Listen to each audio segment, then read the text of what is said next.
Hare Krishna, everyone. Welcome to this week's edition of the Hare Krishna Project podcast. This is episode number 76. I can't quite believe it. We've made it to the 76th episode. A big thank you to everyone who's been tuning in on a regular basis, not to listen to me, but to listen to our guests. If you're watching this on YouTube or Facebook, please do follow the podcast. Please do put positive comments and let us know what you think about the conversation. Don't forget, if you're watching it on YouTube, please to hit that all-important subscribe button so you can hear about future updates and future podcasts and listen to future guests. So I'm delighted to welcome our 76th guest, our guest this week. Please welcome Trivikram das Tamasi Ram. Yo. Radhe Radhe. Dandavad pranam. Dandavad. Radhe Radhe. It's lovely to have you with us. So in a moment, our viewers and listeners will learn a bit more about who you are or how you fit into the world of spirituality. Let's just start with a nice, easy question. Tell us a bit about you and where you're from. Okay. Thank you. Thank you again. All glories to my spiritual master. All glories to Sri Aghor Vaishnava Swami, the Acharya of this mission. Just real quick, we'll offer our pranams to everyone's spiritual masters and all of our families as one. There's a saying that goes, Vasudeva Katambakam, and this translates loosely into the world is one family. So we could offer our pranams and come together in true yoga and union as one. Jai, that's wonderful. I love that. So speaking of me, who am I? That's where it all always begins. Who are we? What are we? Why are we here? Not to bore anyone with details of small past, I guess I could start off with born in California and raised in New Jersey. I spent majority of my youth up until my mid-teens in New Jersey. Typical, going to school, engaged in the sports and extracurricular activities, skateboarding and surfing, and into the music scene, and started hitchhiking and traveling around, just meeting new people, learning different ways through, I guess you could say, the conglomerate of cultures, the melting pot, if you will, throughout the United States. After hitchhiking for a few years around, I ended up hitchhiking here to Charleston, South Carolina. And this is home base as for now. I ended up meeting my wife, getting married, having a child. And then more and more questions of, like, we started talking about who am I really? What am I really? All these past situations, I can't really define them as myself. So I started kind of doing a little bit of soul searching and was recommended into reading a plethora of different spiritual books or soul searching books. And I came across Siddhartha Gautama book by, I believe, Hermann Hesse, and learned about the pastime of Siddhartha Gautama, the Buddha. And from there, kind of branched out more and started going to a Tibetan society here in Charleston and learning more about what is a mantra and learning a little bit more into Tibetan Buddhism from, I guess you could say, a Western approach. There's a Geshe here in town, has a beautiful Sangha. And then from there, I started hearing more about, it became just almost like a bird. One person would recommend the Bhagavad Gita, another would recommend the Bhagavad Gita. And I got to the point where, okay, it's time. What is this Bhagavad Gita? And I found myself in a thrift shop, and I was actually in a thrift shop with my mother. And we're looking around, and in the back, it had like a little section that says philosophy, spirituality, religion. And all these books, they're in kind of like bins. We're looking through the books, so I say over to my mom, hey, look for Bhagavad Gita. That's what I'm looking for too. If we find it, this would be a good time. And she holds up this one book, and it says Krishna on the front of it. And it had a picture of Krishna, and it was a book by A.C. Bhaktivedanta Swami. And when I looked at it, I just see this Krishna guy. I figured maybe it was a anime book or something. So I said, no, not that one. I really want the Bhagavad Gita. And then she held up a copy of the Chaitanya Charitamrita, also by the same A.C. Bhaktivedanta Swami. And I couldn't even pronounce it. Like, it's spelled with a C. And so I said, no, not that book. Put that down, not that one. So we're going through, and sure enough, I found a Bhagavad Gita as it is in that pile. And I also found a Sai Ram, a Shirdi Sai Ram book. And it had these, little Om symbols, but they almost looked like the backward swastikas on it. And had this little Baba just standing in there. And it was just a small pamphlet book. And it just jumped out at me.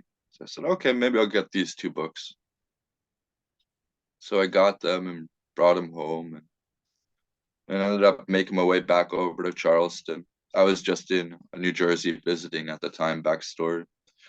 But anyway, long story short, I get back over into Charleston, and I'm going through kind of a rough patch with working and being a new father, a new husband in a new area. At this time, I was traveling around for many years, just starting to dip my toes into spirituality. I had no idea about anything with Sanatan Dharma, no Hinduism, a little bit of Christianity, and Jesus from my parents. I had a small relationship, nothing very substantial. So I found myself camping one evening, and I decided, okay, it's the time I'm going to pick up this book. Because when I first got it, I kind of just skimmed through it, and I started to read it at the beginning. And I had the worst pronunciation. I couldn't pronounce anything at all. And also, I wasn't really a big reader. It just it sounded good in theory to get a book, sit down and read it, but I just didn't have the patience or the will to actually want to read. I just kind of wanted to learn as much information and do with whatever I can. So I finally sat down and began, and I was going through this rough period of my time. I'm not going to get into it here, but just said, if anything, I need to understand what is in this book. I want to understand what's in this book. Almost speaking to God in a way at that time, without really having a relationship at all whatsoever, just knowing that this is something very powerful. And if it wasn't, all these other individuals or songbirds wouldn't have tweeted this book in my ear, and it wouldn't have led me to this situation. So I started dabbling a little bit more, and I figured, okay, forget the first chapter of Bhagavad Gita. I'll read the second chapter. Because after you get through all the different names of the horns and the weaponry, you get past all of that. Who is actually on the battlefield? Who are these people? Now you can get into like the bulk of it. I figured maybe I'll start to better understand, just keep reading ahead, and certain things would just come right out to me. It was speaking of the soul, a discourse between someone who's supposed to be the greatest archer or the greatest warrior having doubt. I felt like that's me. I'm that guy. I feel like the words were speaking to me. And I still didn't have a relationship with Krishna at all whatsoever, or Arjuna, or anything to do with Sanatana Dharma or Hinduism. And then I start researching more. Okay, who is the author? Let's get that out. What is the International Society for Krishna Consciousness? Okay, little by little. Okay, well, who are the individuals that are following? Do people even read and do this? So then I saw some pictures of them, and then I was kind of turned off by it. It was like, no, this is maybe too heavy. Maybe I should put down the book and do something else. Go back to doing my little Buddhist Sangha and offering my time into Stoic meditation. And that was the other thing. I felt that I was missing out on a great portion of the essence, the bulk of Buddhism. Or I had a natural inclination towards it. I was fond of it, but I didn't didn't resonate fully with me. And I think at that time I was really looking for something. Where do I fit in? And why is all this here if I can't even find a relationship with it either to understand it, to continue practicing? So yeah, just seeing pictures of the devotees, shaved head, having Sika, paint on their face. It seemed kind of a little weird to me at the time. It seemed like fanatical, and it seemed like a little bit over the top. And it was almost like, oh no, what am I getting myself into next? I'm usually the type that once I start something, it's either all or nothing. And I could see some of the looks from my wife, the more I became attracted to it and put those things on the back burner and started really diving deeper into the essence. I became attracted to the same things that I was turned off by. So I guess from there, that's how it started with really my reading of the Bhagavad Gita was really just, it set the tone for everything. So how long ago was this? When did this happen? So I want to say this was probably at the tail end of 2015, 2016. So not too many years ago. I'm 36 years old now, and it's 2023. So maybe 6, 7 years, maybe. And that's the other thing. So when I read over a few of the questions that you sent over to me, my wife and I were going back and forth to when was it exactly, and it's hard because I feel like I've spent so much time unlearning the things that I felt were important to now when I go and look back on them, it was over as fast as it started. It came to an abrupt halt, and then something new came from all of that. So my previous lives or previous pastime, it's just one big pastime. This is the way everything's starting to just mush into one ginormous lifetime of lifetimes intermingling. I think a lot of this also has to do with guaranteed has to do with the mercy that I was offered from some of the devotees and from my guru and my Parampara. Sometimes we don't exactly know what we're asking for when we ask for it.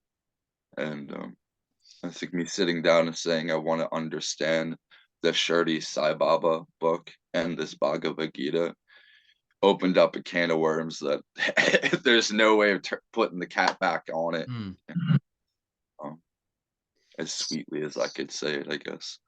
So what kind of happened then in terms of you read? So firstly, what is a thrift shop? Is that would we call that second-hand store?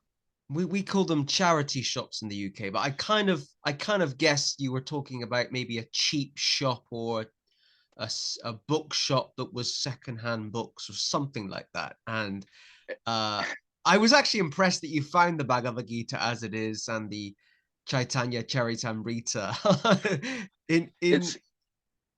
It's very cosmic because even when we were leaving the store, right there in the front is I guess maybe a fiberglass bodied. It was blue mridanga, and it's standing up in the corner. And at that time, I've played with djembes and I've seen different drums, but I've never seen a drum like with the tabla on both sides. And I didn't even know what a mridanga was at that time. Wow. But it seemed like for some reason a previous devotee dropped all of their stuff there and was just leaving breadcrumbs specifically for me. Wow, At amazing the time, I breadcrumbs. didn't, I kicked myself in the butt for it, but I didn't purchase the Krishna book. I didn't purchase the Chaitanya Charitamrita book. Only purchased those two books, and I think it came out to maybe $4 US dollars. So it was very affordable, and but now there's no price that I could even put on it. Even with something, I wouldn't trade it for anything. I wouldn't trade any of the situations that led me to where there. Mm. As we hear a lot, we're not in control. And the more we dive deeper into these things and try to bring reason for everything, we realize firsthand how much we were never in control. We could try to move about as best as possible. But at the end of the day, what will be will be. So I'm very, very thankful. And it's been, it brought life to a lifeless being at the time. Yeah, it's been my Mm. almost best friend, if you will, growing up. Had many, many friends, many relationships. Have done things that I would never want to even speak of. And I could honestly say that just sitting down and reading the Bhagavad Gita has changed everything the way I look at the world. Wow. Yes, just from that one impactful book. And even moving forward, so at the time I was thinking, well, maybe this is for me, and became getting acclimated to the devotees, starting building better relationships with some of them, had mercy on me from the get-go, the Mm. complete and utter mercy on me. Um, I'm very thankful So for that. these were, I mean, in terms of which, because I guess I want to kind of move on to the kind of spiritual path that you then took. Did you go further down into the kind of ISKCON route, or the Gaudiya Vaishnav traditional, if there is such a thing as traditional Gaudiya Vaishnavism, or did you take kind of a different route? I mean, I kind of know the answer to that. I'm kind of trying to kind of dig it out of you in terms of the path that you're now practicing now, that you're on now. Yeah, so excuse me. Yes, I was very much interested into specifically ISKCON. Um, I felt it was almost only natural if I'm Mm. reading this material, it would make sense for me to search out those devotees. And at the time, I was very much involved into doing that. So thankful for social media and was able to make very good connections with some devotees that I complete and utter praise and thankful and respect for. Um, but I got put into a little bit of a tug of war match with me in the middle of it, with making friends with at the time I was just, oh, you're a devotee, you love Krishna, oh, we're all the same. I didn't necessarily understand the difference between Gaudiya, or ISKCON, or pure bhakti, or the different sampradayas. Or I figured that Krishna was just, or Krishna consciousness was just a Hare Krishna movement. Also, I didn't even understand the the complexities to Sanatana Dharma, because I feel that it's very good, but just in reading the Bhagavad Gita, it puts Krishna up on this pedestal, which he should always be up on the pedestal, but it doesn't give way to other things. I felt that it almost made it seem that everything else was second best and this is first best, which I'm not saying is wrong in any way, but it didn't give me enough um knowledge about the other paths. So I looked at it, everybody was just a devotee. And then it got me in this tug of war match, like I was saying, between, oh, you should join this, you should take initiation from my Gurudev. No, you should take it from mine. No, don't go over there. These guys do this.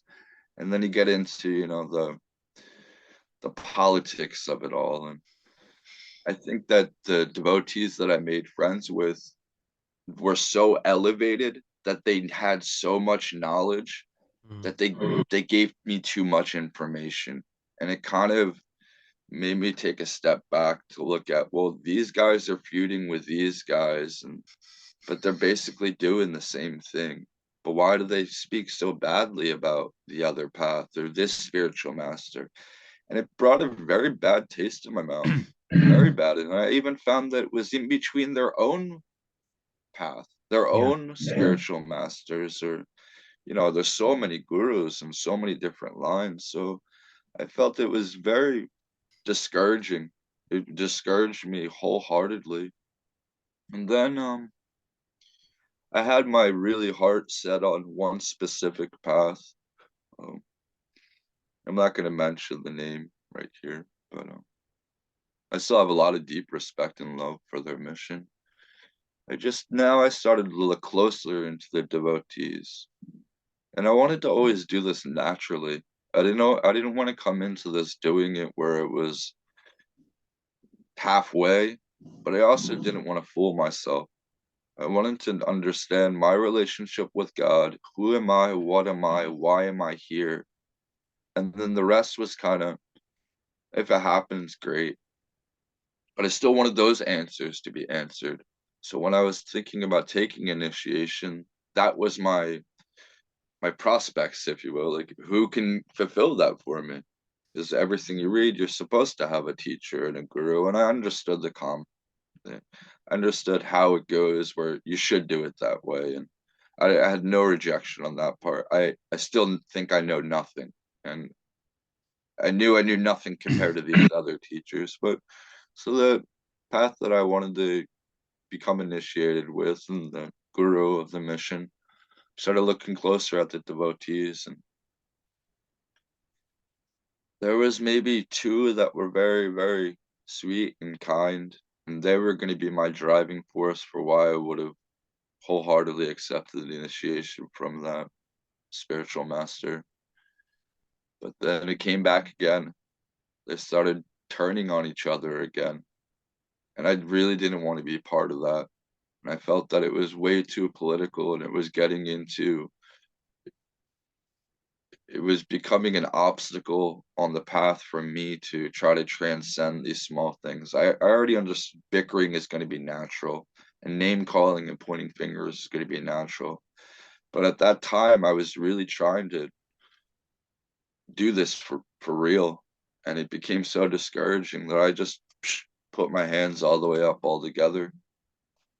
So maybe about a year went by, and I was still chanting, uninitiated. Um, I read somewhere it said that just through reading Bhaktivedanta Swami's books, you can attain initiation just by reading his books. So, I had a little photo of him on my altar, and a little picture of Radha Krishna. And I kind of just left a lot of things on the back burner of me taking my initiation. The more I tried, the more I would be persuaded not to do it. So I figured that everything else happened accordingly without me involving much stress or much time, really. It just came naturally. I figured a guru would come naturally also.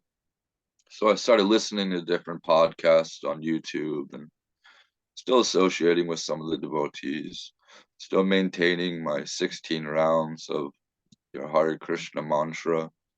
And then I wanted to know about Radha. So I started getting deeper into just learning about Radharani's pastimes. Who are the Manjaris? Who are the Sakis? Who is serving her? What is service? Actual devotional service from a eternal perception rather than this limited perception of bickering, fault finding, and I and mine and ego. So more and more she became very, very, I was very attracted, very attracted to just everything about Radharani, just listening to her pastimes, listening to her chastise Krishna. I loved it. So that brought me even deeper into another path that I wanted to attain initiation into. And then started branching more into Sanatan Dharma and learning more about, I guess, if you will, what is Tantra and what is Shakti worship, and learning about Devi and Mahadev, Lord Shiva. And we kept seeing uh, this quote of Shiva being the greatest devotee, greatest devotee. And then, you read about him in the Brihad Bhagavatamrita, and says, "Oh no, I'm not the greatest devotee." He goes on and tells everybody else they're the greatest devotee. Narada Muni is going all around.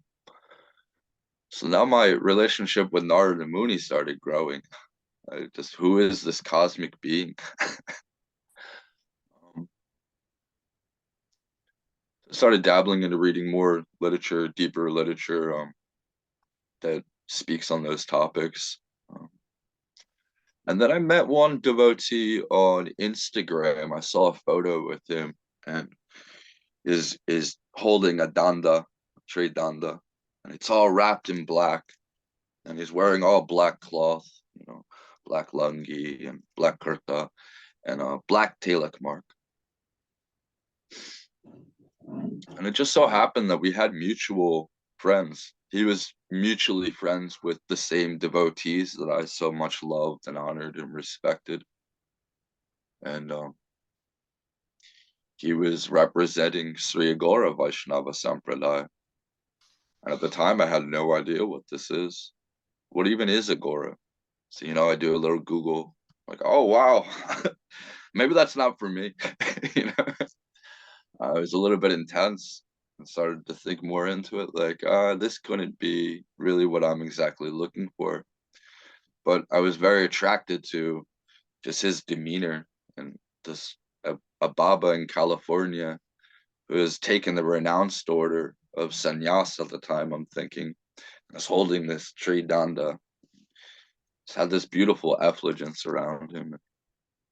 I felt like maybe I could resonate with him. I felt this very deep connection with him. So I kind of did a little bit of more research and, well, what is the path that he's following? Okay, Sri Aghor Vaishnava Sampradaya. Okay, who is the Acharya of the mission? And I saw a photo of my Gurudev, and I knew. I knew this is Mahadev. This is my Guru. He is here for me, and everybody else he could be here for, but he's here for me, for my realization, to help me. So I kind of got enough courage to send them a message. And at the time, like I said, I was very attracted to Radharani and her pastime, and sort of was very much still deeply had attraction for Shyam Sundar, for Krishna, but I was more attracted to Radharani. And I wanted to have a little service. I knew something was lacking in what I was doing. I felt I was following all of this regimen, doing all of these things, not eating meat, garlic, onions, chanting all of my rounds daily, associating with the devotees, reading the literature, offering prasad daily, doing arti, doing this all on my own, but doing it daily, very almost military style, where it was very, very important to me. I felt it was, you do this, this, and this, you achieve that. And until you do this, this, and this, don't even ask for that, or don't even expect it in the first place. It was very important that I maintain those things, at least for me anyway. So I sent a message via messenger asking, how do I get involved and how can I speak with you? And I think I'm ready for initiation. And are you accepting students? And I think I might have said, like, Dandavat Pranam Maharaj or something. Later on, speaking with him, he said, I'm not no king. Don't call me a king. He's very, very humble and guru. He started teaching me about, well, what is a devotee, first off? He was very, very much kind of like, are you sure that this is what you're looking for? I explained to them that I don't really have much knowledge at all. I don't think I'm worthy. I don't think that I'm ready even for initiation. But it's becoming very, very important that, to me anyway, that this is what's holding me back. It's because I don't have the proper direction. So he accepted to initiate me. I was initiated from previously Thomas Nixon to Trivikram das, and this was, I don't know, maybe 4.5 years ago, if that, 5 years, something, give or take. And he said it's going to be very difficult for you. Difficult because we're not a ISKCON group. So all of these rules and regulations and chanting of the 16 rounds and doing all of this, yes, it's very important, but it's not so much put up here in this Sampradaya. What's important is to realize your relationship with a divine couple. And from there, he said everything will become clearly. So he wanted me to just continue doing what I was doing. I ended up receiving mantra diksha, a couple mantras, and learned about the Maha Mantra of this Sampradaya, which can be found in the Vishnu Purana and other texts. And it's a 12-syllable Maha Mantra. It's known for giving liberation to the one who chants it. And it's Om Namo Bhagavate Vasudevaya. So this is the Maha Mantra of our mission of Sri Aghor Vaishnava Sampradaya. So then I wanted to learn more about what is the Tattva, what is the Siddhanta. So yeah, that's how I came to meet my guru, and the rest is I'm doing what's asked of me to the best of my abilities, and I'm full of faults. I'm very faulty, and I'm nobody special. And I know I'm speaking on behalf of my Sampradaya, but all of my God brothers and God sisters, we're exactly equal. We all come together as one. We're all representatives of our Guru. Without the Acharya of our mission, there would be nothing, no mercy for any of us. So you may see my face here looking at this later on, but know that this is for all of us. Yes. Thank you. So as mentioned before, I first came across the Sri Aghor Vaishnava Sampradaya about 3 years ago. I was doing my own research into Gaudiya Vaishnavism, but other Sampradayas too, that have, different things in common. And I won't mention his name on the podcast, but I met a devotee in Birmingham, which is kind of a city in central UK, who at the time was practicing, and we had some really fascinating discussions about the Sri Aghor Vaishnava Sampradaya. And I since then, unlike you, I haven't reached out. I have. So you're the Acharya of your mission. I since then have been aware of him and what he looks like. So yes, I saw that kind of similar images of the Tridanda and the kind of black attire. So tell us a bit about the Sri Aghor Vaishnava Sampradaya in terms of theology, philosophy, beliefs. So we just kind of get a better understanding of it. Yes. So all right. So we follow Vashuddha Advaita Tattva. This translates into extremely pure non-duality. This came to be from Adi Vishnu Swami, Adi meaning the first, Vishnu Swami, in the line of disciplic succession. So the pastime is said to occur in a few different ways. It's said that Adi Vishnu Swami, he wanted to come up with a sampradaya for devotional service to Sri Hare, for Vasudeva.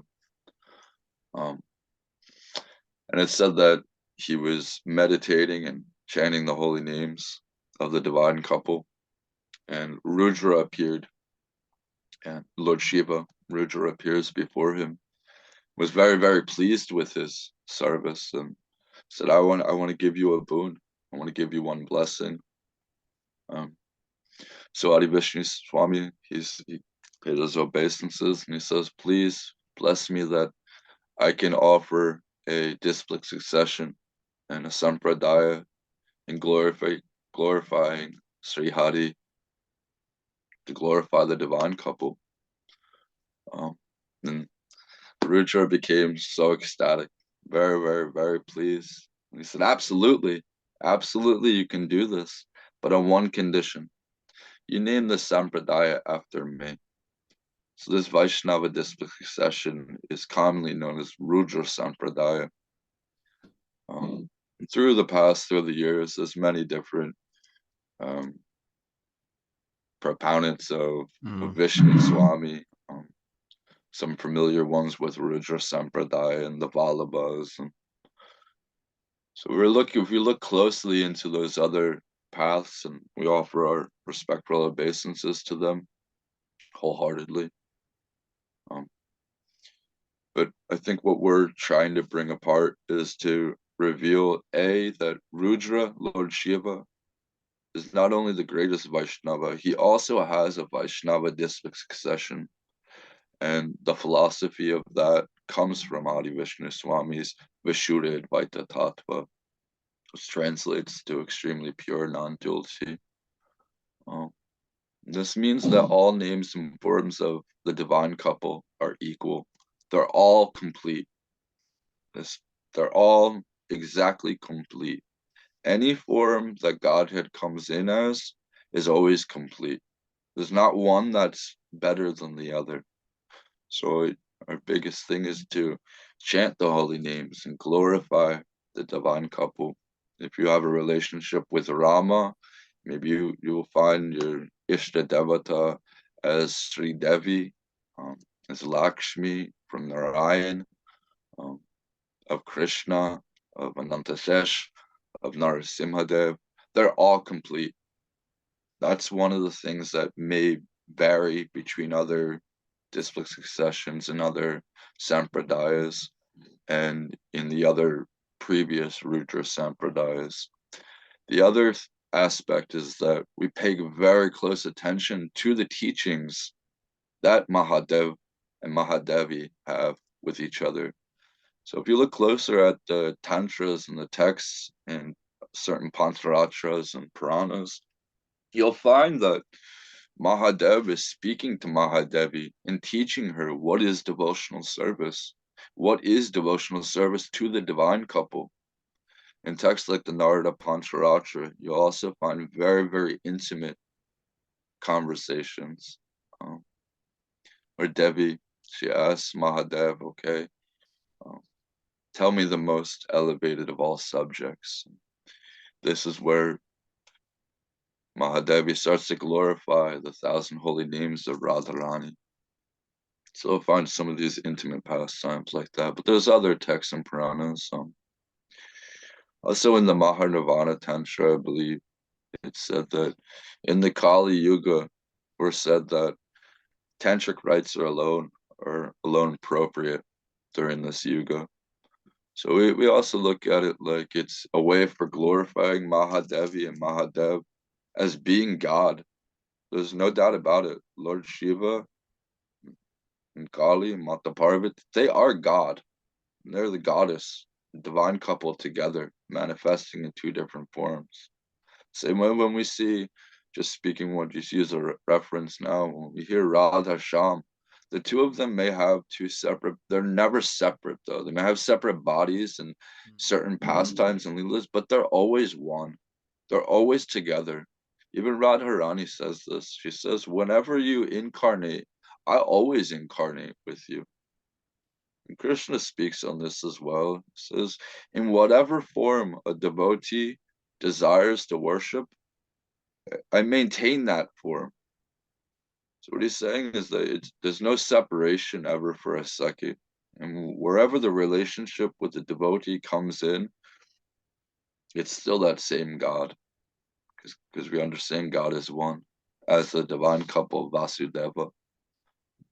So we pay very close attention to the teachings of between Mahadev and Mahadevi as our acting acharyas, teaching devotional service to the divine couple. Another thing to keep in counting is that Agora traditionally is a name of Lord Shiva. He's known as the first Agori. And I'll get into what is Agora soon. Maybe I could have did that first, but since we're speaking of the incarnations of the divine couple, we need to understand that out of the 9 most prominent names of Narasimhadev, Agora Narasimhadev is one of his names. So Agora is very much Vaishnava as much as it is Shakti or Tantra or Shiva.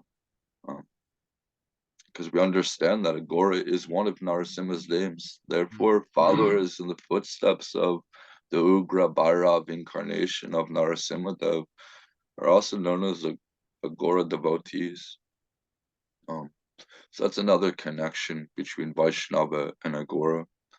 And Sri loosely translates into the goddess of fortune in all of her incarnations, that we see that divine feminine Shakti just keeps incarnating. She has innumerable forms, innumerable pastimes, innumerable leelas.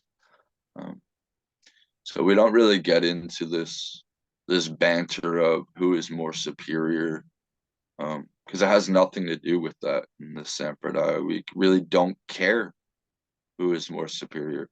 What's mainly focused is your relationship with a divine couple, and to see that your relationship expanding in everyone that you come encounter with. And we hear that God is omnipresent and omnipotent and the silent witness. And if we're going to accept that, then we need to understand that that means everywhere, in everyone, and in everything. So that's where our vision is mainly directed towards, to not see duality, to see the non-dual aspect and the intermingling Leela in our own lives right here, right now. So my Sri Aghor Vaishnava Swami has a nice saying. He says, results and destinations are irrelevant in the now awareness. Because right now, all future is ignored. All future is always ignored when you're in love. So we're speaking of a love that goes beyond time and place. It's a love that can right now be experienced. Maybe I could fill in. Bhaktivedanta Swami was asked a question in one interview. He said, how somebody asked him, so how long does it take for me to have union with God when I'm chanting? And Bhaktivedanta Swami said, right now. He said 2 seconds. It takes no time right now. So we appreciate that, and that can also go with the statement from my guru. We want to experience in our love and relationship right now. And it's also put forth in Srimad Bhagavatam, I believe. It says that the devotees of the devotees, they don't care about heaven or hell. They don't think about liberation. It's irrelevant to them. Because wherever they are, they will always be filled with sentiments and thoughts and realizations and memories, and want to naturally render devotional service to his lotus feet. This means even if you're in hell or you're in heaven, they're both exactly the same, because devotional service can be rendered. And we accept this even in the trees, even in the plants, in the animals. We feel that everyone is, whether they know it or not, they're rendering devotional service, because we know that we're not in charge. So we don't put too much emphasis on needing to purify yourself, because we know that God's already pure. He's supremely pure, and everything that we do is supremely pure. We don't think in terms of good or bad. We just think in terms of union with a divine couple, with sharing our relationship with Guru, God, and everyone else that we come in contact with. So it's very unorthodox as well. So we urge others that may be interested in this path to understand. My Gurudev has another statement. He says that if orthodox or religious things are considered important to you, then Agora is obviously not the path for you. Because Agora it transcends the three gunas. It's known as Parabhakti. So, right, many paths of Vaishnava, we think of this sattvic, rajic, tamasic, but we know God is always sattvic. There's nothing can ever touch him from not being sattvic or her from being sattvic. So Agora is utter devotion. Param, or Parabhakti. Parabhakti meaning transcending those three gunas in utter devotion and loving sentiments. Tell us a bit about some of the kind of customs or traditions of the Sampradaya, things that you might do on a daily basis. So in the kind of Gaudiya Vaishnava Sampradaya, not everyone, but a lot of devotees will chant 16 rounds a day, follow regulated principles, more rules. Some devotees might dress in a particular way. I don't particularly wear a dhoti, but a lot of devotees do. So in terms of the Sri Aghor Vaishnava Sampradaya, what kind of rituals and practices might you do on a daily or a weekly basis? Okay. Excuse me. So first, the big thing is, yes, we're very, very interested in chanting the holy names of the divine couple, glorifying the names and forms and pastimes, reading, speaking about, hearing the messages. But something that's very, very special that our Acharya, Sri Aghor Vaishnava Swami offers, he says that rituals and magic can't save you from the jaws of repeated birth and death. Only devotion to the divine couple will give actual union and self-realization. So in this, we can take away, we're not really big on all these different formality things. A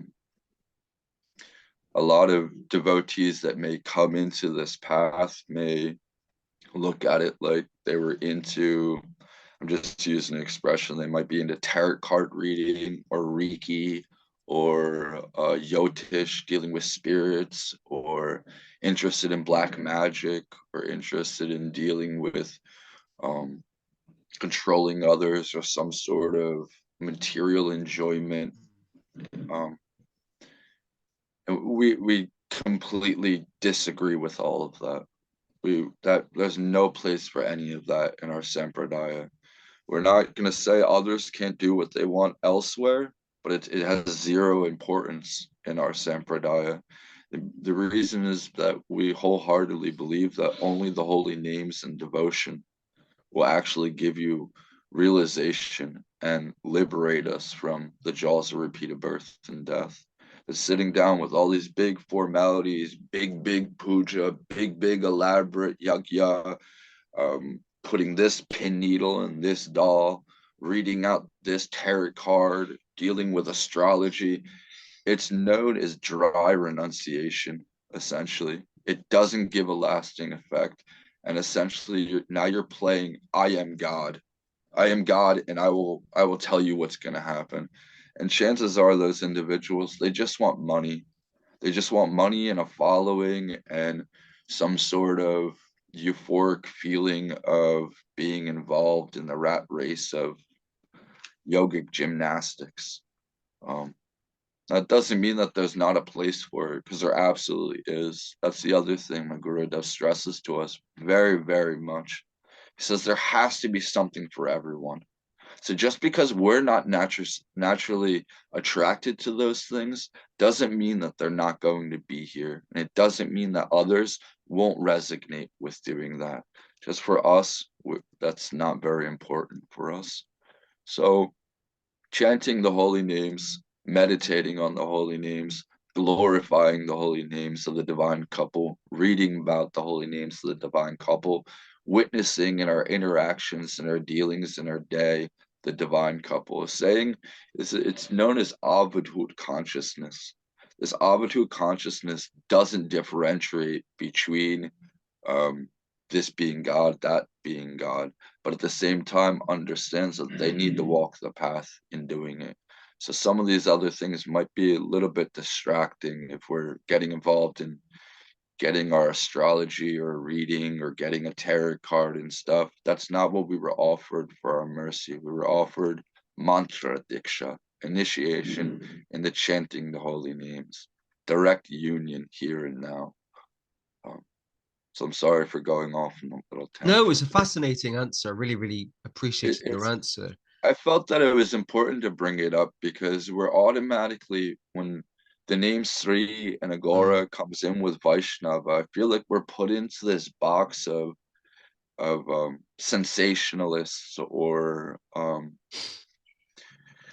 could use other derogatory terms that we're called, but it's really not that way at all. It even speaking of saying that we're impersonalists, I feel like there's nothing more impersonal than a relationship with Godhead. There's nothing more personal than chanting the holy names of Godhead. And whether your attraction to be on Brahma, Brahman conception, or on Krishna, Krishna conception, they're identical. There's no difference between them. We understand who is Brahma, what is Brahma, who is Brahmin, and all of these things. But it's just, biggest point is to realize your relationship, and it can be accessed via chanting the holy names. And I can personally say this is what's brought my taste buds hankering for more, was becoming attracted to chanting the holy names. It's not just a repetitive humdrum, say the name and be done with it. There's a lot more to be had, a deeper relationship that I think everyone can really attain quite a good lifestyle, quite blissful life, also in service mindset. So but treating others with the time and space and love, to where if they're interested in those things, I kind of just direct them to go elsewhere. We're not looking for followers. We're not looking for devotees. Our path is not a preaching path at all. We offer Facebook posts, but these are also our way of glorifying, and also a way of allowing our God brothers and God sisters a chance to read about them, because reading is service. There's no that's another thing my Guru Dev teaches us, that all service is identical. There's no service that is greater than the other. Whether you be a pujari in some huge temple, or you be some devotee just on the street corner with nothing, you're both rendering service. Okay, so we pay our obeisances, but we shouldn't really necessarily see a difference between others. We should see our Ishtadeva in others, is really how we should do it. So he says, first see souls, then focus on people, and avoid the rest. Avoid looking any further. And in terms of devotees, people around the world being attracted to the Sampradaya, you do have I mean, I don't need to know the number of followers, but you do have a number of followers. I know there are followers in the UK, and are there also followers kind of around Europe and other parts of North America and other parts of the world? Yes. So our Acharya Gurudev, he has many disciples all over. Some are in Vrindavan, some in Varanasi, some in Russia, Brazil, Wow. Europe, Italy, Sweden, United States. It just Canada. They're all over the world, and that's the other thing. It's kind of comical in a way, but it's even this tool that we're using right here, right now. I'm using a laptop to speak with you, but even Zoom is servicing your mission and our mission simultaneously. It's serving the holy name. It's facilitating a way to speak on the divine couple. Therefore, even this necessarily inanimate object is serving just as much as we are serving. Just because we're moving our mouth, we may think we're doing a little bit better, but we're really not. But yeah, so a lot of followers, they'll come in, and it's very, very nice to bring awareness into it. But I think that who would resonate most with this is someone who's already naturally interested in Vaishnava philosophy, has a attraction for the incarnations of the divine couple, looks upon Mahadev and Mahadevi as simultaneously God, but in the roles of a devotee. So that's basically where we're at with this mission. It's presenting Agora from a Vaishnava perspective. And this goes into, well, what is Vashuddhaadvaita Tattva? That's supremely pure non-duality. Because Agora is non-dual. One of the head mahants in Agora, Kinaram Agora Sampradaya, Agoreshwara Baba, Bhagavan Ram, yeah, he's done beautiful, beautiful things for the Kinaram Agora Sampradaya, but he's offered this one very nice thing. He says, among others, but he says that Agora isn't Tantra. It's not Vaishnava. It's not Shaivite. It's not Shakta. It's not Ganapati or Sor. It's the essence of all traditions. That means all traditions at its core, not just in Sanatan Dharma. So my Gurudev, he also has devotees that maybe are necessarily interested into the Buddha pastime. And Buddha is incarnation of Vasudeva as well. So to chanting his holy names is identical to chanting a Maha Mantra or chanting the names of, we'll say, of Narasimha or Krishna or Radha. You're chanting the Buddha's names, it's exactly the same. You're still glorifying at essence that same source of Vasudeva. Then he may have devotees that are interested in Jesus's pastime. And Jesus also, he's known as an Agori, the greatest Agori of all time. And one of his names in one of the texts is known as Agora Jesus. And it translates loosely into he who condemns occult practices. So we don't necessarily like to think of ourselves as very occult, like drink the punch, have it our way. Rather, find your relationship. So my Guru Dev and the Acharya of this mission, he's very much a Kinaram Agora. He's an Agori, a Kapalika Agori. So he finds his relationship in all traditions. And that's the essence of what Agora is. And Agora means love. Love for God, love for the people. Gora is something that's very scary, very cumbersome, elaborate. So the negation of what is Gora, what is scary, is Agora. The one who has transcended the notion of scary, who's transcended the notion of pure or impure, and wants a relationship with God right here, right now. So we may see some Agoris, they may look scary, but on the outside, a lot of things look scary. It's very scary to speak down on someone else. It's very scary to say, oh, this person has done this to slander someone else. It's very scary to say, oh, this one is eating meat, they're a malecha. It's very scary to say, oh, they're an impersonalist, they're a Mayavadi. And even the term Mayavadi doesn't really even make any sense, because everywhere is Maya. No one will ever escape Maya. There's no escaping Maya at all. But the term is really Brahmavadi, one who wants realization with Brahma. And even the Srimad Bhagavatam were taught this, that it said that this non-dual realization of personal, impersonal realization can be accessed right here and right now. I think of the exact verse.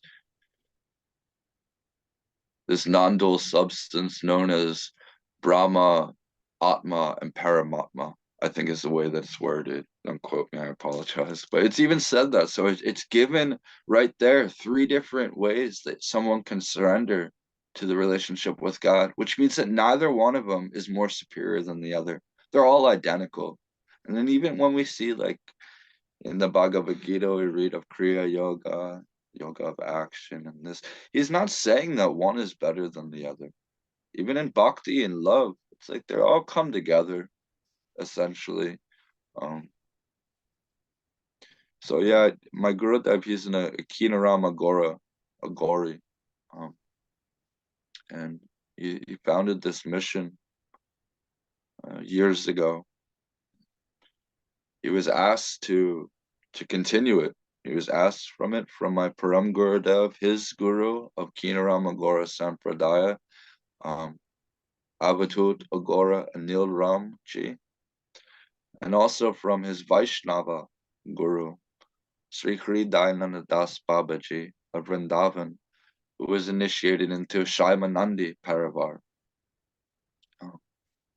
He was very much urged to do these, to follow in this mission, to present Agora from a Vaishnava perspective, to show that Mahadev and Mahadevi, although they are God, they're also devotees, and they will come in many different forms. We see even Lord Shiva, he's come in past times as Hanuman. It's the same Lord Shiva in the form of a devotee as Hanuman, devoting himself to Sitaram.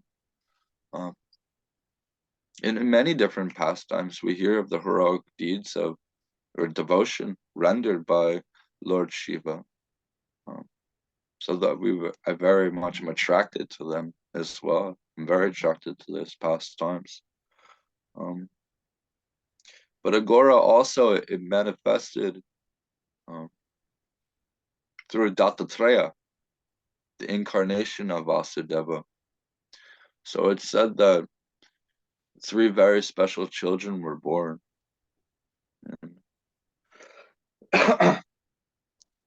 The child that was born to Atri Muni, is Dattatreya, the incarnation of Vishnu.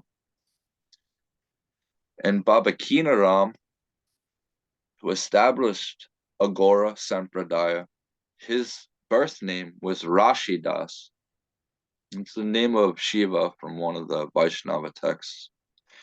And his first guru was Shiva Das of the Ramanuja Sampradaya. So he stayed with his guru from the Ramanuja Sampradaya, Shiva Das, for quite some time, until Shiva Das, he wanted to get married and accepted a wife and a family. So now Kinaram, who was initiated with this name, was given the name Kinaram, he ended up leaving the Shiva Das and made his way to Mount Girnar, where he had darshan of Dattatreya, the Avatut incarnation of Vasudeva. This is where he learned all about Agora. What is Agora? What is the path of love, of non-duality? And it said there, right there, that Dattatreya ripped a piece of flesh of his arm and offered this to Baba Kinaram to eat as Mahaprasad. And this blessed and sanctified. And this is how Kinaram Agora Sampradaya came to be. And out of respect for his first 2 Vaishnava gurus, Baba Kinaram also established 4 Vaishnava Sampradayas and 4 Shaivite, or 4 just mainly Agora moths. So this is another thing that we've been bringing awareness to the world and showing them that Agora isn't really what you see. We look at it really on paper, and you look at it from the practitioners that are actually practicing it, not the ones that are documenting it or just going and looking upon somebody, some tantric guy in black, and automatically saying that this is Agora because they resonate with it. That's not how Kinaram Agora Sampradaya actually came to be in the first place. So Vaishnava is very much important, just as much as the other paths and Sampradayas. So that's pretty important in our Sampradaya as well, from presenting Aghora from a Vaishnava perspective. So we still follow under that. Later on, I was accepted as Kapalika Aghori and received my initiation through them as well. So although I represent Sri Aghor Vaishnava Sampradaya, I also am a disciple of Kinaram Aghora Sampradaya. And it's great that there's that kind of flexibility, isn't there, or that kind of diversity, because in other sampradayas there'll be much more of a kind of a rigid practice of it's this way and only this way, whereas in your sampradaya there seems to be that kind of I don't want to use the word overuse the word liberal, but more of a liberal approach to being connected to different lines. Yeah, the I like to say the vibrational frequency is very, very strong, and the mercy is very, very strong through disciplic succession. I'm very thankful for that, because my Guru Parampara, the more I dive deeper into things, I find the dots are connecting. I never feel like this is not for me. I always feel it's always for me. I always feel like it's manifesting for our Sampradaya, especially during this late Kali Yuga that we're in right now. And the direction that we've been going in, where bringing awareness of love of God, I think, is important. And we shouldn't necessarily, or we don't find it important necessarily, to tell others that our love is better than anybody else's love. It's simply foolish. And it's actually saying things like that for the exact reason that makes people very distasteful, and it makes them kind of like not really want a relationship with God if they think there's that sort of way. So, but there has to be something for everyone, and we're very unorthodox also. But this also, it's very important that we listen to what the acharyas are saying. It's very important that we engage into our sadhana, and we do it daily. It's very important that we understand that we're only here for the mercy. We can only do as much as the mercy can provide for us. So this involves sometimes a rather strict regimen. Me being married and having a child, there's some things that I pull back from, rather than just completely pouncing on and indulging in, just because I understand that some things, they're just I guess the best wording is less is best sometimes, so we're not necessarily interested in living a monk lifestyle or a monastic lifestyle over a yogic lifestyle. We want to live a yogic lifestyle, if you will. Yoga in the terms of having union with the divine couple and the things that we're doing. So many people could very, very well come and then from here realize the relationship into another path, and this may help them along their path also. That's another thing that my Gurudev wanted very much. He wanted this to be a bridge between all the other pathways that are usually feuding with each other, usually at war with each other. He wanted it to be like, oh well, we're actually all connected in some way. You can come to us through us, and then continue going on your way, or continue walking this path of Aghora from a Vaishnava perspective. Thank you. And if people or devotees listening or watching this podcast want to find out more, what's kind of a good way to get in touch? And when I broadcast this podcast, I can put a link to the Facebook page. Is it as easy as just sending a message and saying I'm interested in finding out more and that kind of thing? Yes, if they're serious, and that's the other thing. We're all for answering as many questions that are asked. I think that sometimes we ask questions just because we want someone to talk to sometimes. And so the pages on Facebook, it's a service. Yeah. It's a service for the world in order to come for that exact reason, to ask the questions. But I feel that it should also be taken within that mindset of that if you're going to approach somebody that is on the path of self-realization, devotional service, asking for initiation, you kind of want to do a little bit of back research of what is initiation first, and then see if maybe this is going to be the next step that you want. So you can reach out on Messenger, and I'll answer any questions that you have for you, along with a few of my God brothers and God sisters that moderate some of these pages as well. But it should be taken seriously. Just because it's on a Messenger or a Facebook or a social media platform, I think that it's still a perfect opportunity for others to grow from it, rather than just look at it like a banter thing. My guru has offered something a few days ago that he says, Guru is not here for us just to chit chat with. Although he's very respectable, very kind and loving, he's here for a reason. Our acharyas of these missions, they're here for a reason, and they're delivering the devotees for a reason. And it shouldn't be taken lightly. It shouldn't be taken lightly to the point where, oh, maybe the guru should do something else a little bit different. It's not our place to say that, And I think we find it very naturally that we're just constantly in constant feud with each other. But I think if we take it seriously, we can eliminate some of these issues, some of the superiority complex that we may have. And we can see that actually we're all really worshiping or loving the same God. It's just a different pastime, vision of a pastime.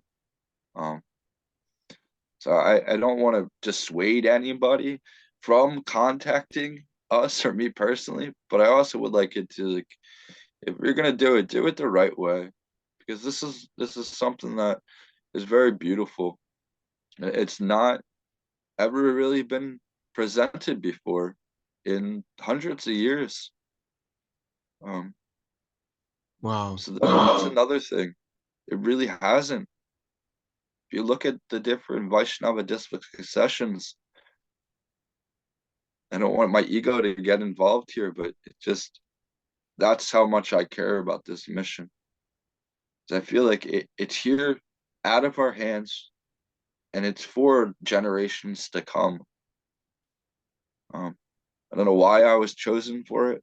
I have no clue at all. I'm not better than anyone else in any way, shape, or form, but I'm very much attracted and in love with what's offered here rather than other places, because it's very special.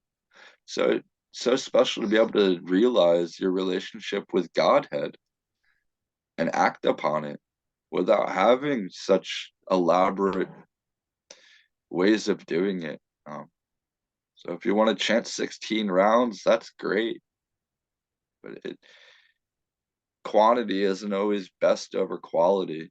And I wouldn't tell my disciples to go and chant 20 rounds when they may have a hard time even chanting one round with quality, So we understand that everybody's at their own pace too. So the questions that were asked they're going to be answered in the way that they're asked. It's mentioned in Srimad Bhagavatam. Krishna says, how they surrender to me, I reciprocate accordingly. So I think that could also be used in our relationships with others. How we treat others, that's how we'll end up being treated back. It's cliche in a way, but Krishna speaks on these topics. You understand his word is very good. And Lord Jesus says the same in the Bible, doesn't he? Treat others as if the way you'd like to be treated. It's Absolutely. the second greatest commandment. It's that kind of universal truth, isn't it? Treat other people the way that you want to be treated. Yes. And I've since coming to this, my relationship with Sri Jesus has expanded so much. I mean, the majority of the people here on the island, I live in the Bible Belt. So as many Catholics and Christians. Wow. It's nice that I'm able to have conversations with them and still utilize the things that maybe my Ishtadevata has said. And they say, oh yeah, Jesus has said the same things. And they're able to resonate with them also. Yeah. Do you talk openly with your neighbors about being part of the Sri Aghor Vaishnava Sampradaya? Yes, And yes, what do they absolutely. say? What do they say in response? Well, I'm very fortunate. Where I'm located, my Mm. ashram, it's quite a big property, but the residents that live behind from here, they're very, very interested in Vajrayana Buddhism and Tibetan Buddhism. And then on the other side of me, they're very big into Buddhism as well. So it's not far off. They're able to see that it's not far off at all. Mm. Some of my pastimes of playing harmonium and doing kirtan and stuff, they're already acclimated to this type of things. The people that I work with are very open-minded as well. I work in a memory care assisted living community. So I work with the elderly, essentially ones, some that have dementia and some that need extra help. But if you look at it closely, this is the last place that they're going to be before Mm. they pass on. So I think that also even my profession was offered to me as a way to serve directly from Mahadev and Mahadevi. Um, we understand that we're all going to die someday. Everybody has to die. You know? But the mindset of the Agora is that we're already dead. And the things that we do is what's bringing life to us. We're only here out of mercy from God. Um, so working in the nursing home, it's very impactful because I could see firsthand how things go full circle, even as babies, as children. And Agora is also it's known as like a child, being childlike, carefree, having that love that never needed to be taught to you. It was inherent love that just is there, just like a child. Um, and the elderly, they need a little more love also because they might have lived a long life and became ornery in their older age. So I think it's a good opportunity that I'm able to render a little bit of service to them in any way that it is. But we're not a preaching mission, Mm. so it's not really my place to say, oh, have you heard of this? Or have you done it that way? I'm more interested in it. What is their relationship? And from what their relationship is, then I can kind of get a feel to bring in a deeper connection and a Mm. conversation. So we're not really fanatical either. We're not very religious either. No pun intended. Yeah, I know. It's yeah. So Wow. it's fun. It's fun to be able to do that with individuals in my neighborhood that they may see me, I'm wearing a lungi, or may just see me and I just have my kopana on and I'm covered in bashama. Um, it might be a little eye-opening in a thoughtful way too. A little They see different. that this is here. It's everywhere also, but Mm. it's definitely prevalent in each town. And that was even one of the missions of Chaitanya Mahaprabhu. He said that he wants the holy name to be glorified in every town and every city. You know, so I very much have respect for the Avadhut Nityananda and for Chaitanya Mahaprabhu. Um, just that their pastimes were very, Mm. very beautiful, very, very meaningful to me. Um, there's a funny thing that goes along with it, where we hear all these. Krishna may have a lot of rules and regulations and stuff, but Krishna doesn't do any of them. He doesn't follow any of the rules. He breaks them all. He's a rascal, and he's also a demon slayer. And we look at Kali. Kali also slays demons. She may be a little scary, but she's a demon slayer, and she's doing this out of devotional service. If you look in the Gautamaya Tantra, you'll see it says that Krishna and Durga are non-different. He who sees any difference between Krishna or Durga will not be liberated and will not, they will accept another birth. They won't be freed from the chain of birth and death. It's actually a big offense to even see a difference between Durga's pastime and Krishna's pastime. They're one and the same. So we even see Kali is very much Vaishnava, Vaishnavi. It's one of her names is Vaishnavi. The slaying of the demons, this inner demons that we have, these are our own fault-finding propensities. This is our own shortcomings. This is our own slander that we have for others. These are demons also. So chanting in the holy name that is propounded is very, very, very special because it purifies us. We don't purify that. We can't purify the holy name like I was speaking of earlier.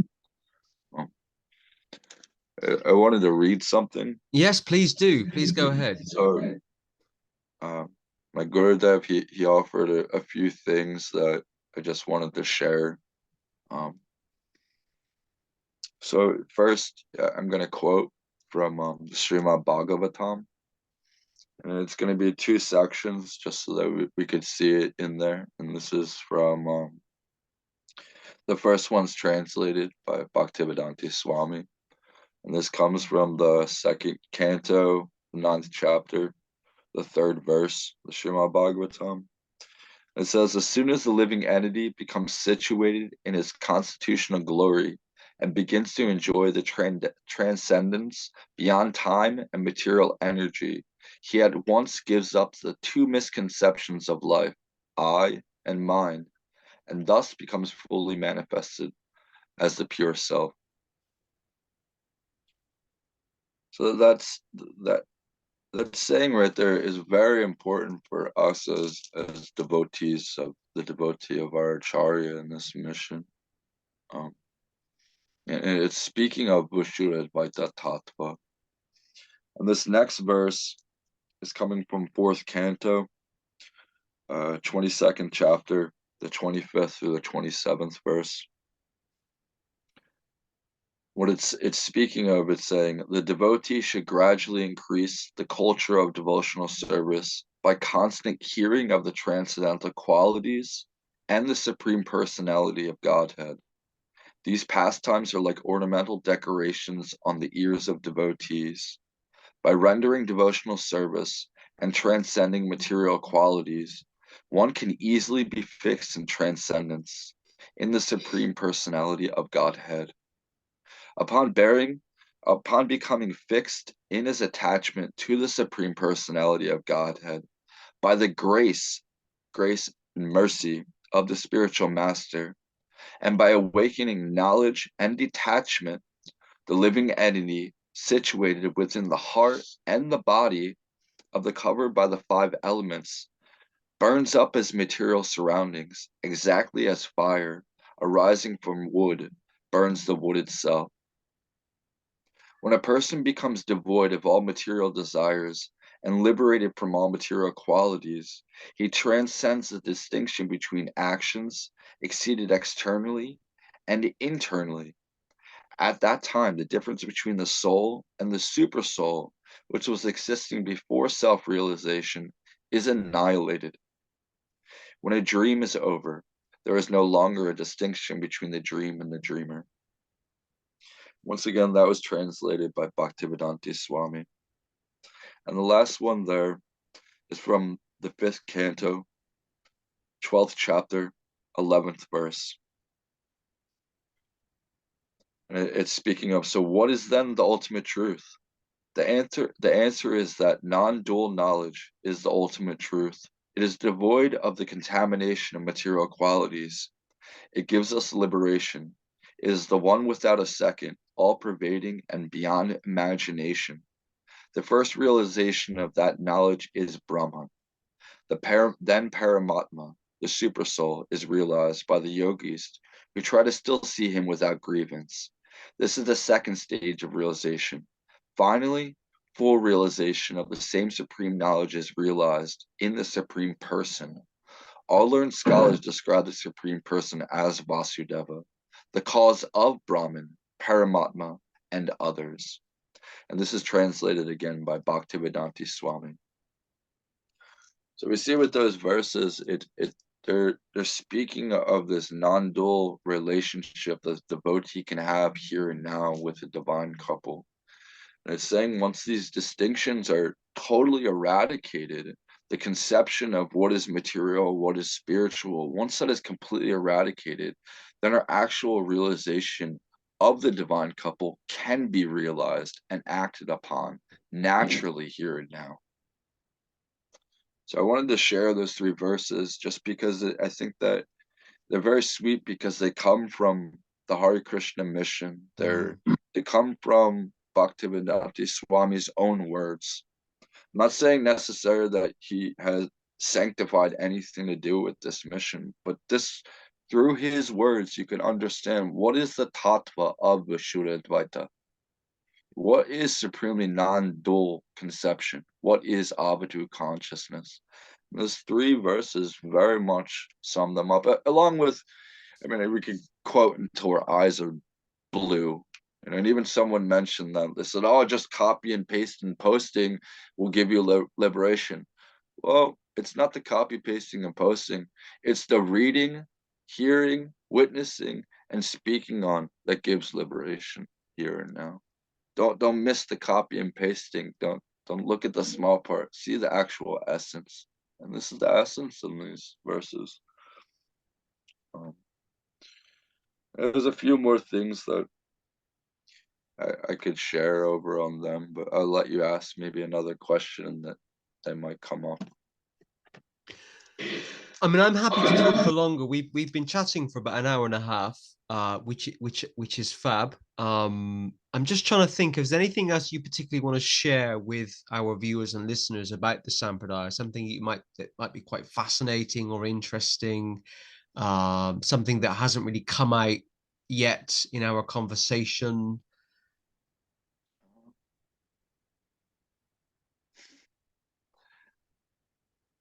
I'm sure after I'll probably think of a million things. I mean, I had some questions kind of around comparing the that's what Sampradaya. I would like. I would like maybe a nice question, and I could feed off of that because it's just I don't want it to be very lofty and speak in circles. I love hearing in terms of what you're saying.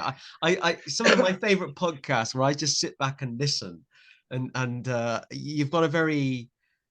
I love the way that you explain things, so it's easy for people to understand. You know, I've interviewed people in the past where you ask a question and you get a 30-second answer, and I have to, oh, what am I going to ask next? And your answers they just flowed really nicely. I mean, most of our viewers and listeners will be in the kind of Gaudiya Vaishnava Sampradaya. So I That's a good guess, thing. yeah. I'm very happy about that. Yeah, me too.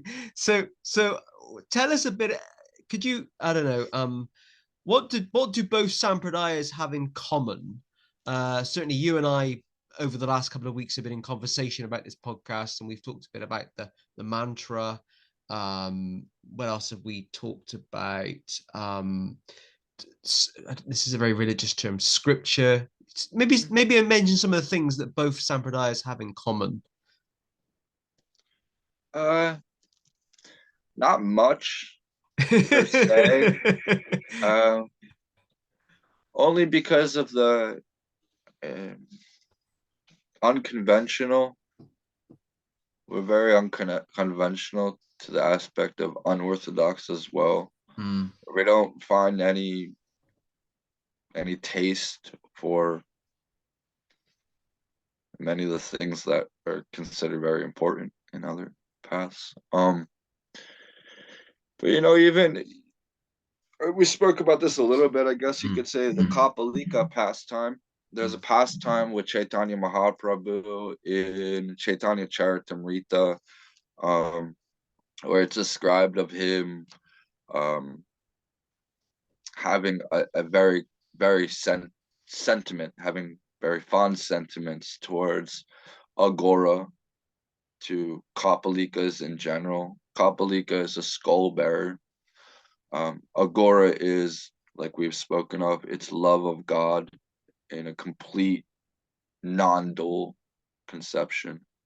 So Chaitanya Mahaprabhu has spoken on this in that text, and I wrote it down, and I can quote that as well. That's coming from A.C. Bhaktivedanta Swami, his translation of the Chaitanya Charitamrita Ananta Leela, 14th chapter, 41st verse. This is one of his original translations as well, from that text. So he's speaking. Sri Chaitanya Mahaprabhu said, "At first my mind somehow achieved the treasure of Krishna, Sri Radhika." So he achieved the treasure of Krishna. It's a very important thing to understand. So Sri Chaitanya Mahaprabhu said, "At first my mind somehow achieved the treasure of Krishna, Sri Radhika, but it again lost him. Therefore it gave up my body and home because of lamentation, and accepted the religious principles of a Kapalika yogi. Then my mind went to Vrindavan with its disciples, my senses." So that verse, we're not saying that Chaitanya Mahaprabhu accepted Kapalika initiation, but he's using this analogy, saying that, once I dropped all of this and accepted this non-dual mindset, then I was actually able to go to Vrindavan. And what is Vrindavan? We're not speaking of like buy a plane ticket, go to Vrindavan, or take a train, go into Vrindavan. We're actually speaking of Sri Kesha, the Lord of the senses. That's one of Krishna's names. One of Vasudeva's names is Sri Kesha. And this means the senses. So his disciples, and once you stop finding a difference between all of these different paths and all of these different, even his own students, and once he stopped this and realized actual non-dual, it says, I accepted the religious principles. The principles meaning I accepted what is non-duality of a Kapalika yogi. And Kapalika is a skull bearer, a glory. So that's one thing that we could say that's very similar, in our path, and we hold it very close as well. Even Radhika speaks of this as well. But I mean, I'm impressed with your knowledge of kind of traditional Gaudiya Vaishnava texts, such as the Chaitanya Charitamrita, Srimad Bhagavatam, Bhagavad Gita, as it is. I mean, you seem to know more than I do. Well, it's spoken in the Sri Sattva Tantra by Lord Shiva that the pastime Chaitanya Mahaprabhu would manifest. So we're very much bow to all of the saints that came before us, and very much look at Chaitanya Mahaprabhu as God, in his divine incarnation of Radha Shyam. We very much look at them, but we're still very devoted to our Gurudev, and very devoted to Mahadev and Mahadevi. And they say that Chaitanya Mahaprabhu will come in and offer the holy names of Godhead. So we still acknowledge all of that. But even the Avatut Nityananda was a Shakta, very much a tantric devotee, his whole pastime. And not many know that he was a big devotee at Tripura Sundari. And he carried Sri Yanta in his jata. It was mainly Digambar, or just traveled around either naked as an Avatut or in just simple kalpan, simple loincloth. And his pastimes are absolutely beautiful. But he's also, in one Bengali temple, he's known to have a kapala there, a skull there on his altar, along with a Vaj and a Kila from like Buddhist texts and stuff. But yeah, so it's spoken of this pastime Leela of Chaitanya Mahaprabhu. We respect it very, very, very much. We're also taught that unless us as devotees take the time to read about other paths and other denominations and other ways of thinking, then no mercy will ever come to us. That we shouldn't just focus on our own. We should also branch it out. So some devotees are, even if they have no attraction for Christianity or Jesus, they're still urged to read the Bible. They're still urged, even if we don't know who Muhammad is, we're still urged to read the Quran. We're still urged to read Chaitanya Charitamrita. We're still urged, all of the above. The Shiva texts and Linga Purana, Shiva Purana, and so forth. And this is so that we could see the intermingling relationship of our own Ishta Devata in everyone else. Maybe break down some of our own fault-finding propensities and judgmental opinions that we may have had just by word of mouth. We want to actually read it and learn exactly what it says. Oh, it says this. Okay, very good. Now the rest is up for us. So when reading these texts, we don't necessarily spend too much time on the purports as we do on the translations. That's I think the other difference that we may have in between our. So it's like, yeah, learn about the pastime, but don't let somebody else's words or their opinions have any effect on you. They have their opinions, is very good. We respect that. But now what does our Acharya say? And that's generally when reading Bhagavad Gita, Srimad Bhagavatam, or any of these texts that have purports in them, I don't spend any time reading them because I want to know what my Acharya has to say. How can I use this how do I glorify my Acharya? But yeah, so it's very important to expand and read these other pastimes, and you'll find that they're really not too far off anyway. They're all speaking of beautiful things. Just simply reading about the devotees of Godhead is enough to send you into a brief samadhi, even for a second. You come across as very happy and kind of joyful talking about kind of spiritual pastimes. Yeah, it's quite appealing. It's inspiring. Yeah. The more you read, the more you can deepen your connection. But we don't want to find into a box either. I don't want my ego of Thomas to get in the way of Trivikram das Tamasi Ram, of my identity as the devotee of a devotee serving the devotees. And even there's an ego in that, but sometimes the ego gets thrown around very lofty and we kind of point our fingers at others and say, oh, you have an ego. Ego should be shunned. I don't think that it's very much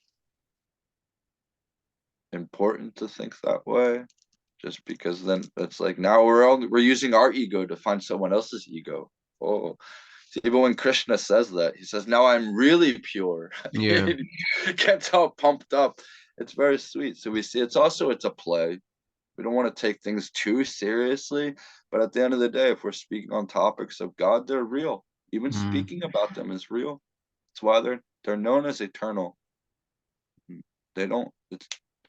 Relationship with God isn't on a linear platform. We're not just looking at the clock. It takes many, many lifetimes sometimes, So when we look at karma and cause and effect, of course there's atrocities that happen, but Krishna declares this to Arjuna. He says, never was there a time when I did not exist, nor will there be a time when you do not exist, nor any of these other kings and queens in the future will not exist. So he says, just give up your doubt and simply surrender to me. Have no fear. I will deliver you. So that verse is very special, and it should make us feel very blissful. We should be inspired also to want to hear more about, well, why aren't we going to be here at some time? So those type of things are kind of cool.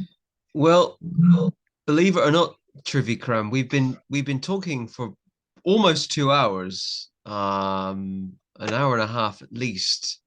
It's been a fascinating conversation. I've really actually liked just sitting back and listening to you.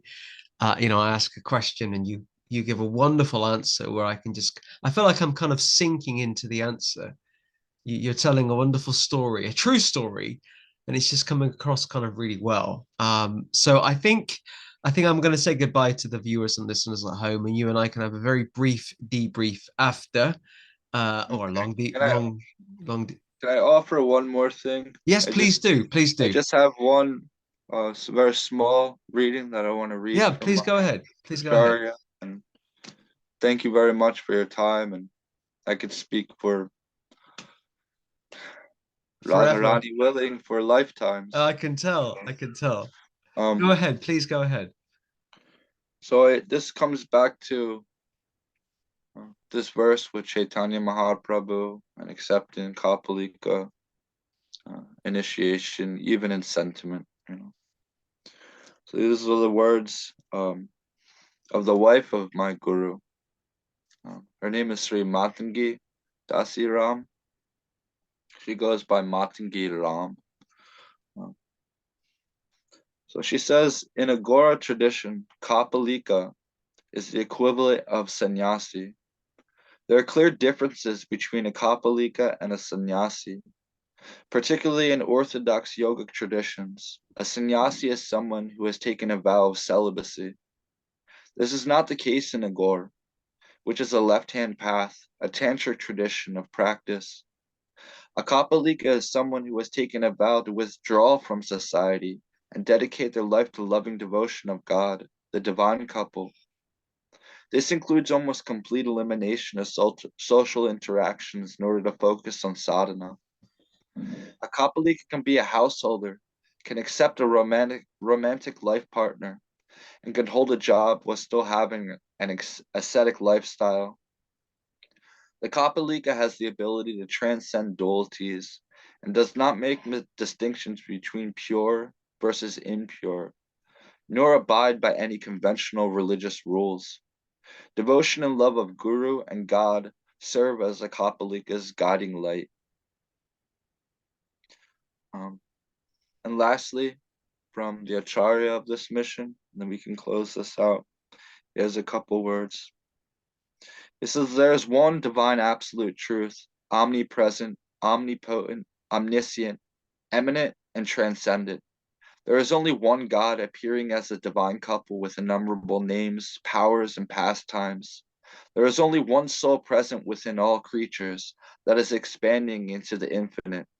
There is only one religion manifested through divine grace and taught to the world in many different ways.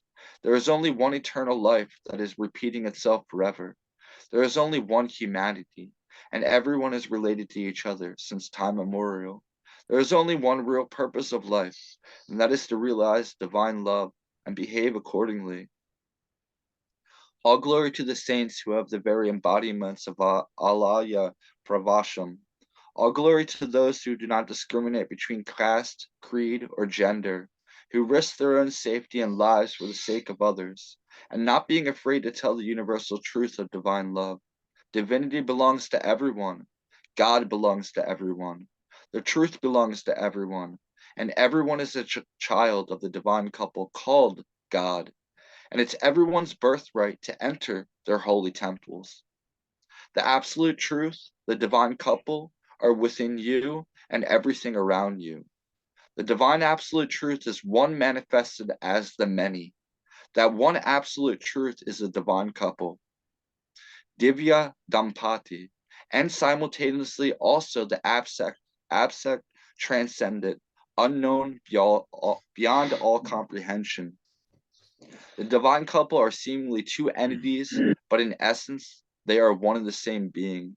Two divine entities sharing one soul, omnipresent, omniscient, and omnipotent. The divine couple we call God has appeared in many shapes, pastimes, and known by many names since time immemorial. All creatures are emanations of the divine couple. The essence of the divine being is nameless, unseen, and unknown by most religions and spiritual seekers. So those are the words of our Acharya of our mission. And thank you, Narada Das. Appreciate you. And thank you as well. I really appreciate you coming on the podcast as a guest. It's been fantastic to hear more about you, your story, the story of the Sri Aghor Vaishnava Sampradaya. I've certainly learned a lot, and I hope a lot of our viewers and listeners do as well. So in the description for this podcast, I'll put some information about the Sri Aghor Vaishnava Sampradaya. People can, and where they can find out more. But a massive thank you to you for being our 76th guest, which is quite something. Yeah. So I'll just say goodbye to everyone at home, and you and I can have a very brief debrief, or a long debrief if you want. But a big thank you to everyone watching on YouTube. Please don't forget to hit the subscribe button to this channel, where you can watch more podcasts in the future. And if you're watching on Facebook, please do follow the Hare Krishna Project page, where you'll also get informed about future podcasts and future video updates. And of course, we hope that you can like, love, or care for it as well on Facebook, and put some positive comments, and do share the link with your friends, with your family, in other kind of Facebook groups and pages as well. So thank you for tuning in, and we'll see you all next week. Thank you. Hare Krishna.